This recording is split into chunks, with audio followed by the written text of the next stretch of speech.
Welcome to Gardens and Palms, where you will see garden tours and botanical garden visits, as well as plant description videos and palms and tropical videos. Hey everyone, here's a mid-May tour of all my palm trees and how they're doing. This first one here on the right is my largest one. We're going to check out. This is my largest windmill palm. Just a standard Trachycarpus fortunei. I've clipped off some of the blooms and stuff. I don't believe they're going to form seeds anyway, so I'm hoping that maybe it'll produce some more fronds since it's got some winter damage, as you can see here. This one's got about 8 foot of trunk or so, I guess, 7-8 foot. It's over 10 feet tall overall. You can see my smaller, well, it used to be my larger one, but my smaller sago palm now. I'm not seeing any flushes coming out of this one yet. It may have had a little bit more damage from the cold, or maybe not so much damage, but just a little shock, I suppose, maybe. I know they don't always flush every year, though, too, so. It's my second windmill palm here of my 4 largest ones. This one here has always looked kind of rough and has not looked the best, but, I mean, it looks all right, but it's, I guess I should say, the worst looking of my 4 largest windmills.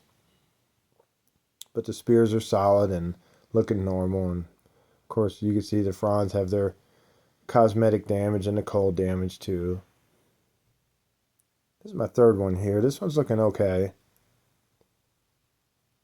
They've all produced a few fronds. I think they're probably slow between the drought that extended last summer into late fall, and then now the drought that's carried on from about January or February to the current time.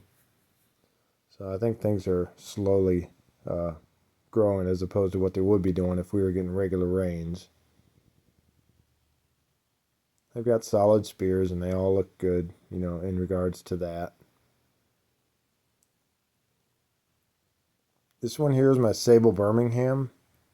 I think of my largest sables that aren't Sable Minor, this one was in the second best shape, or you could say give it the second prize trophy. It's got a couple of fronds that are about ready to be trimmed. A little tiny fat trunk on it. But this one's done pretty good, and there was very little winter damage on this. This here is just a small little windmill palm I have. I'm wondering about this one. It's not grown much, so I'm thinking it may be just possibly in shock or something. I don't know, from the cold. I don't protect any of these, including these smaller ones. Here's a look at my needle palm. This thing's probably about 3-4 foot around. It's been a slow grower for me. I've neglected it, admittedly. I don't fertilize it or water it as much as I should. But overall, it's looking pretty good.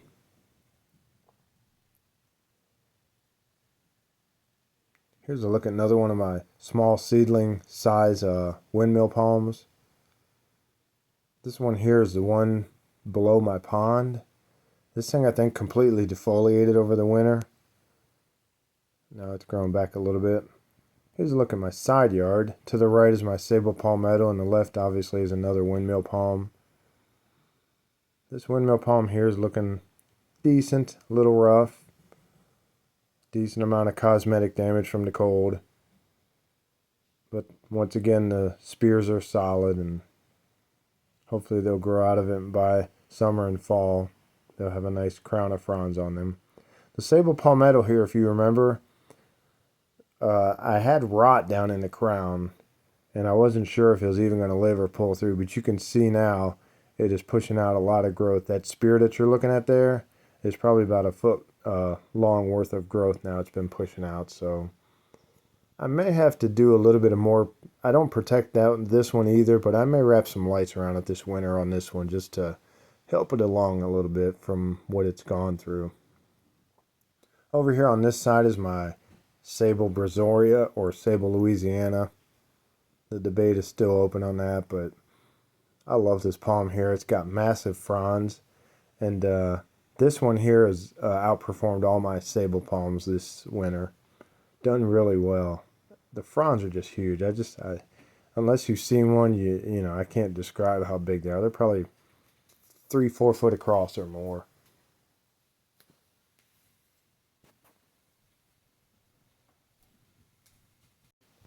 The spear is solid on this one, and I'm just love watching this thing grow. And it's got a nice, broad, fat trunk on it, and lots of seed pods coming up. It's a cool looking palm. To the right of it is a smaller windmill palm I have. This one here had frond damage and damage in the crown. I'm pretty sure it didn't pull, but it looked kind of rough. So as you're seeing here, new growth has pushed out of it and should be on its way again to a normal season. It's got a lot of decent green looking fronds, so hoping this one to do well. This is my silver saw palmetto here. The video probably doesn't do justice to how big the fronds are on this. It looks tiny, but these bigger fronds are probably 1.5 foot across or so, something like that. But this thing's been a slow grower for me. And I've heard if you put some sand around the base, it'll really respond. I haven't tried that yet, but I may do it one day. Here's another little windmill palm. This one's been a pretty tough one here. It's had very little brown, considering it's just a little beyond a little seedling.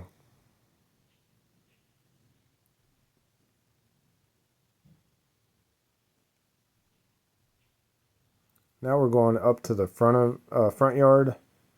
It's in the northeast facing courtyard, if you will. This one here, if you recall, pulled multiple spears.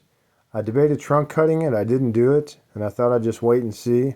And it took forever for growth to finally push out, but it did. So I'm glad I didn't trunk cut it. We'll see how it does. Hopefully it'll snap out of it and continue growing and doing well. Here's some of the spears that I pulled out. And I mean, I seriously thought I had pulled it down to the heart and it was going to be a loss, but surprisingly it come back. So here's a look at my largest sago palm. This thing's probably 6 foot across or so. It's got a new flush of several fronds coming on here. It's doing pretty good. The sago palms I do protect. I put a blanket over them and then I put a tarp over that to keep the moisture and everything off, but they've done pretty well, so, and I've enjoyed having them. They both are in very solid microclimate. So that's all for now, guys. Thanks for watching. Have a great day.